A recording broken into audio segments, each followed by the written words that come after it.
Hello my beautiful butterflies, welcome back to my channel. If you're new here, my name is Beverley and it is so lovely to see you today. In today's video we are going to be diving into a tag video. This was started by the Norse Witch. I'll leave a link to her down below, and this was voted by you in the community tab. So let's get to it, shall we?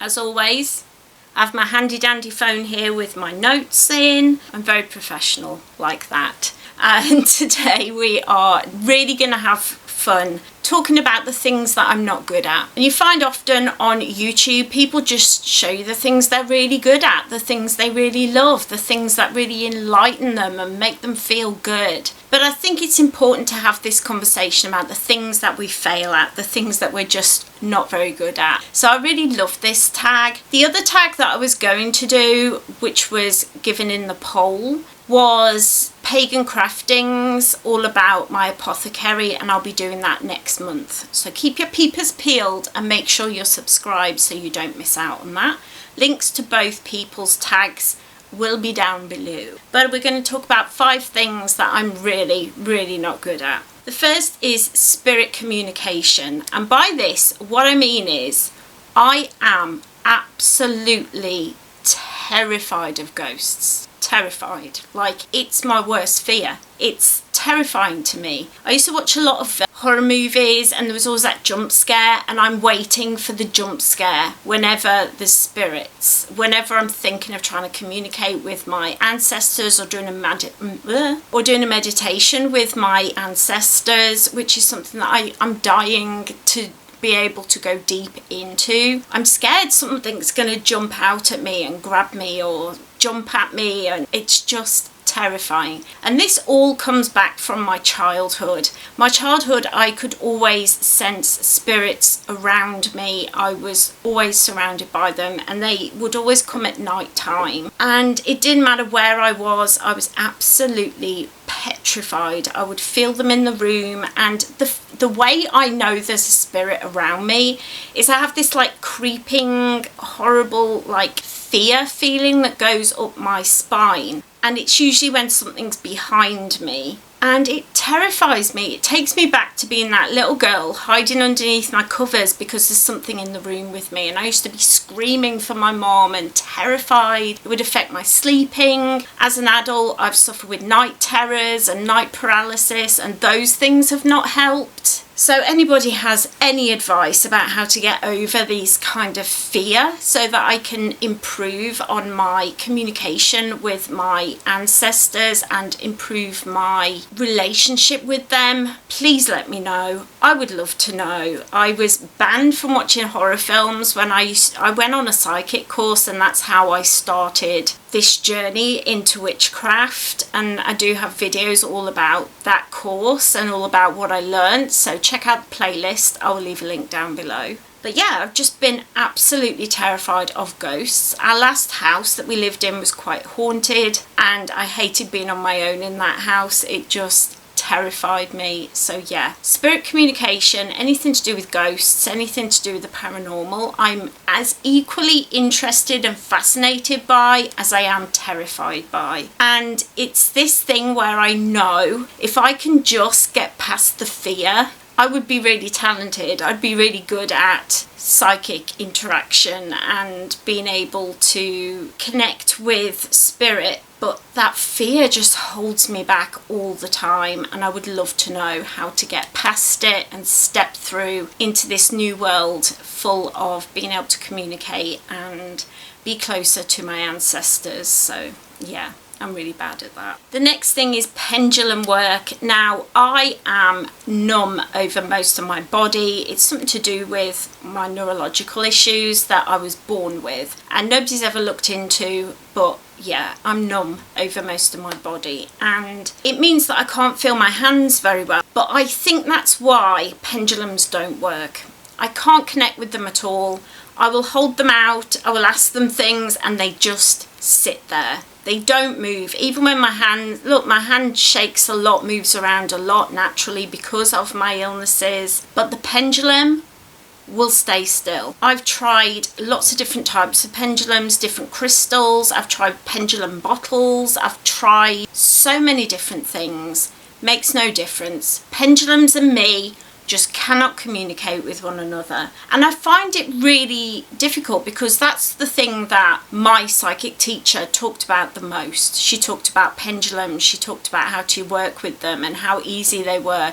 You can use them to communicate with spirits and angels, you can use them to clear houses, you can use them to work with the spirits that you're working with, which go back to the last thing. Don't actually do that because I'm scared. But anyway, pendulums just don't work for me. I would love them to because I know that they can be used very effectively to communicate with spirit, and I don't know why they don't work, but I watched the Activist Witch. I'll leave a link to her video down below, but she's just done this tag and their video was really good. But they also talked about how pendulums don't work for them. Different people work with different things, but it seems like in the witchcraft community we're kind of connected to tarot, pendulums. Like there's a few things that everybody talks about, like charm casting. I would love to learn more about charm casting, but hardly anyone does it on YouTube or talks about it on YouTube. And I have done a little bits of charm casting and I would love to learn how to do it more. Pendulums, not my thing. The next thing is foraging and green witchcraft. Now, I'm not good with plants. I love plants, but they tend to not thrive with me because I overwater them or I forget to water them, or they are plants that need to be outside in the summer and then protected and I leave them out all year long and they die. I'm just not good with them. On top of that, I'm not good with knowing what I can use in what. I get very easily confused, as well as I take lots of medications for my disabilities and my illnesses. So there are some things that I can't take with certain medications or certain illnesses. And so I find it very overwhelming. On top of that, foraging is not accessible to me at all. Can't do it because forests are not really wheelchair friendly. You can buy like 4-wheel drive top of the line wheelchairs that will go like over all terrain, but they are extremely expensive, hard to come by and just not accessible to me either. And because of that, foraging is just not something that I can do. I did see on a recent video by the Norse Witch again that they talked about how, you know, if you want to deepen your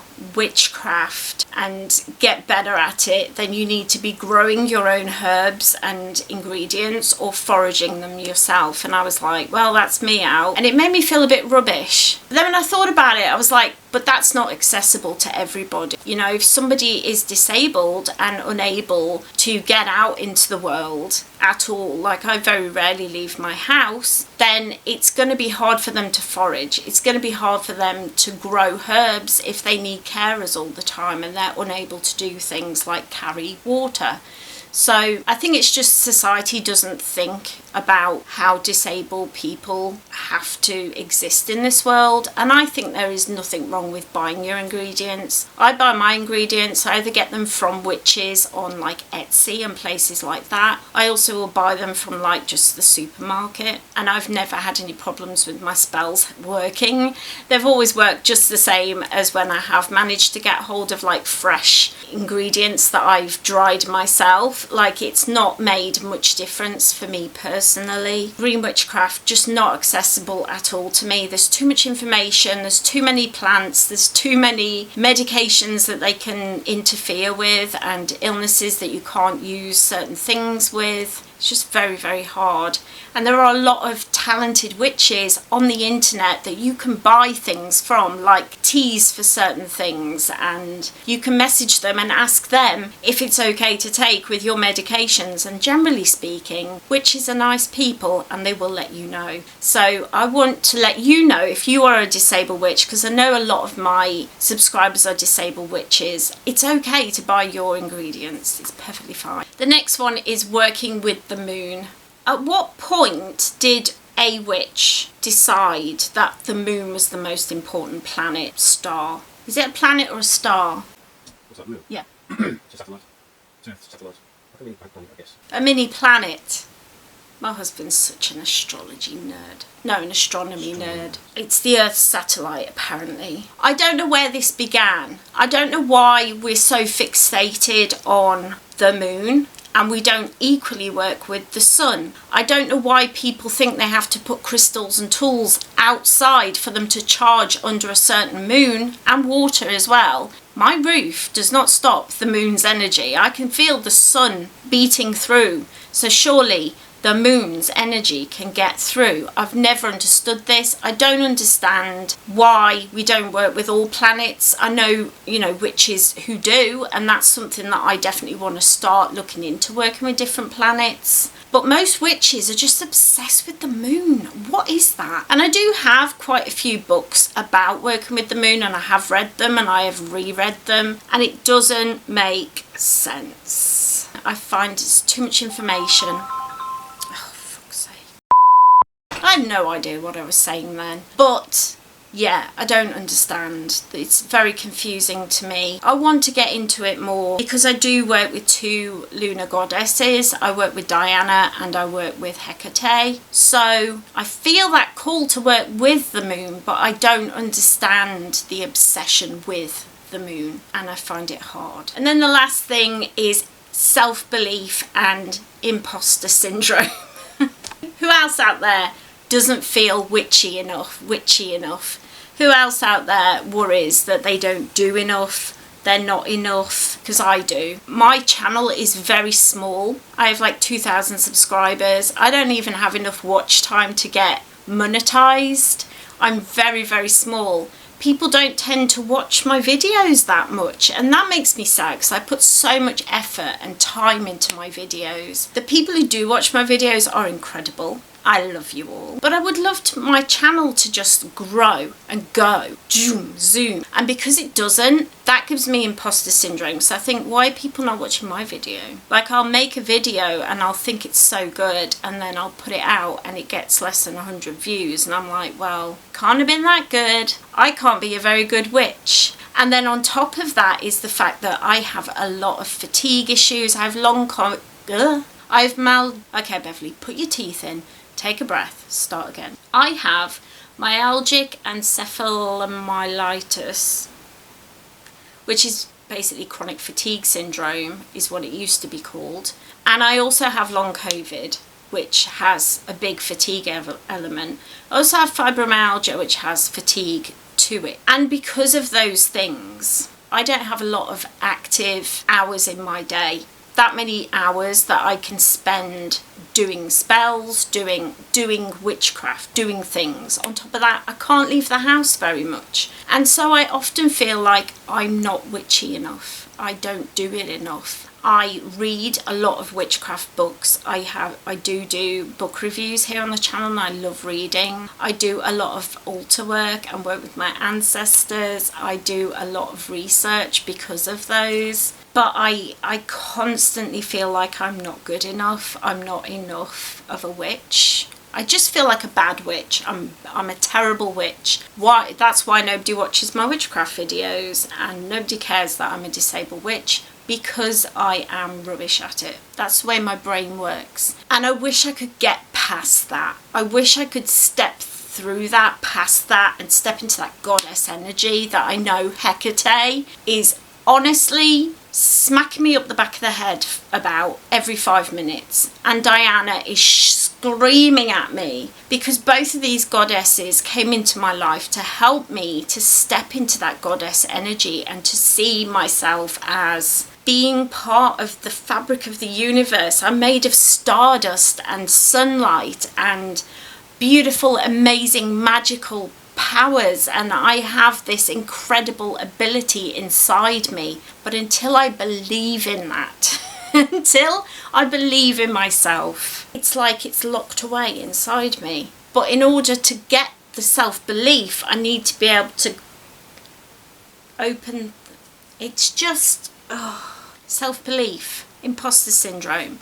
If you have those things too, just know you are not alone in that. We all suffer from that. All of us think we're not enough. And it's just the way we are. It's just the way we're built. It's just the way we were as human beings, as society sets us up to be because of traumas and bullying and all the other things that have made up our life's experiences. And I honestly believe I'm here as Beverley to get past these things, like to move past my fear, my anxiety disorder. It almost feels like I've got to do like karate to punch through, or like Buffy the Vampire Slayer, when she came back to life, she had to punch her way out of her coffin and climb out to get her life back and to become the amazing slayer that she was. That's me. I'm just trapped in that coffin. That's how it feels. And I know one day I'm gonna be that amazing witch with goddess energy. I just need to figure out how to get there.